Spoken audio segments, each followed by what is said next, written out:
नमः शिवाय, बोल हर हर भोले नमः शिवाय, हर हर भोले नमः शिवाय, बोल हर हर भोले नमः शिवाय।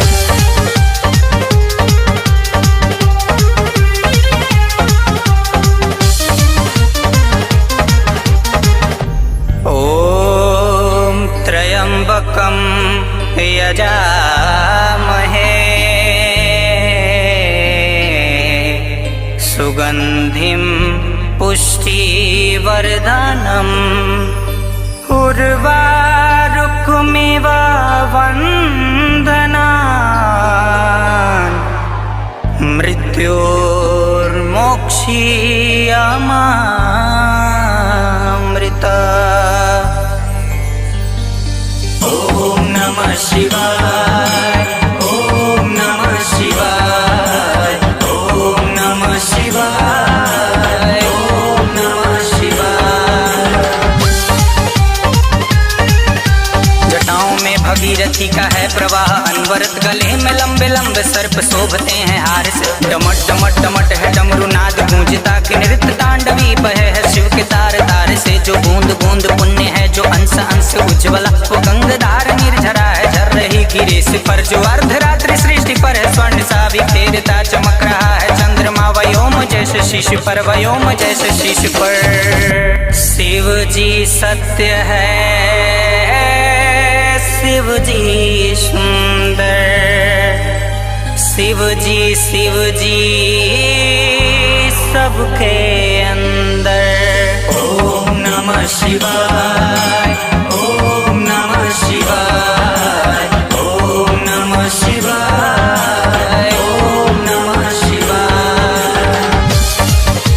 धरा का आदि है वही, गगन का अंत भी वही, समय की धारणा है सब शिवम पे ही समाप्त है। जगत का कोई कण नहीं न जिस पे उनकी छाप हो, के तीन लोक 10 दिशाओं में वही तो व्याप्त है। सिद्धियां समस्त जिनकी तर्जनी पे नाचती, वो जिनके नाम लेके दुख के सब प्रवाह रुक गए। झुका रहे हैं शीश हम उसी दया निधान को, वो जिनके आगे हाथ जोड़ देवता भी झुक गए, हो देवता भी झुक गए। शिव शिव गाए दुनिया सारी, शिव की महिमा सबसे न्यारी, शिव की महिमा सबसे न्यारी।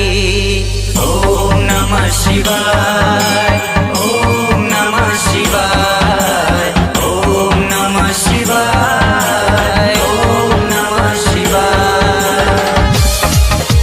ललाट है विराट, शीश है गगन को चूमता के, पर्वतों के श्रृंग सारे उनके आगे क्षुद्र हैं। जहाँ भी जग में ज्योति है, जहाँ भी पुण्य फैलता, जहाँ भी सत्य है वहीं विराजमान रुद्र हैं। ये ग्रह नक्षत्र अंतरिक्ष तारिकाएं प्रज्वलित, ये सब अनादि से ही उनके श्री चरण की धूल है। ये सृष्टि वक्ष है तो शिव है बीज अस्तित्व का, तीन लोक के ये तीन नेत्र ही तो मूल है, ये नेत्र ही तो मूल है। जब शिव का त्रिनेत्र खुल जाए, धरती कांपे नभ घबराए। ओम नमः शिवाय, ओम नमः शिवाय, ओम नमः शिवाय, ओम नमः शिवाय।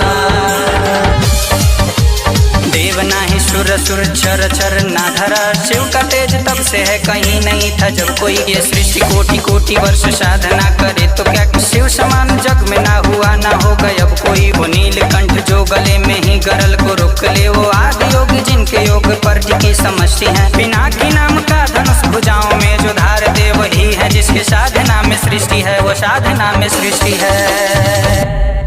अखियान अखियान शिव की सूरत, शिव की मूरत, मंदिर मंदिर शिव की मूरत, मंदिर मंदिर।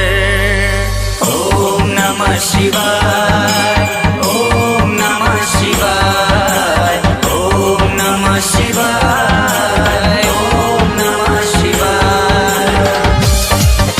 है शिव का नाम संपदा या संपदा जिसे मिली वो मानचित्र पा गया परम सुखों के कोश का। बदन पे है समय की भस्म और ललाट पर तिलक। अह मनोहरी स्वरूप आशुतोष का। वो जीव और ब्रह्म दोनों का ही स्रोत है परम। उन्हीं के बल से कोटि कोटि प्राण प्राणवान है। अनादिकाल से त्रिशूल पर लिए हुए धरा सचेत है, सतर्क है, वो सर्वशक्तिमान है, वो सर्वशक्तिमान है। जटा बीच में गंग विराजे, हाथ में डमरू डम डम बाजे।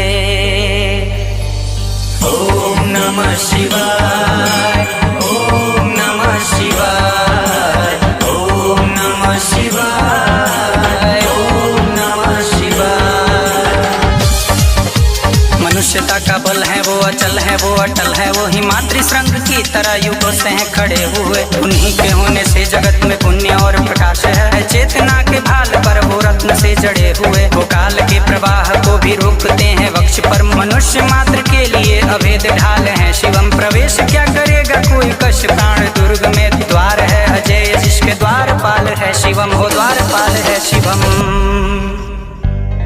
आदि अनंत है जो अजन्मा भी, उसकी शरण में जो भी जाए, काल भी उसका कुछ कर ना पाए। ओम नमः शिवाय, ओम नमः शिवाय, ओम नमः शिवाय, ओम नमः शिवाय।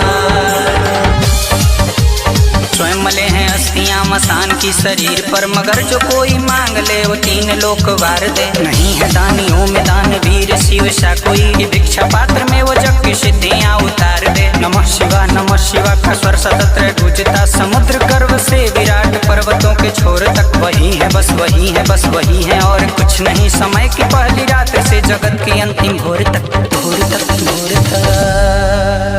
गरज जाए गगन सारा, समंदर छोड़े अपना किनारा। हिल जाए जहान सारा, जब गूंजे महाकाल का नारा। हर हर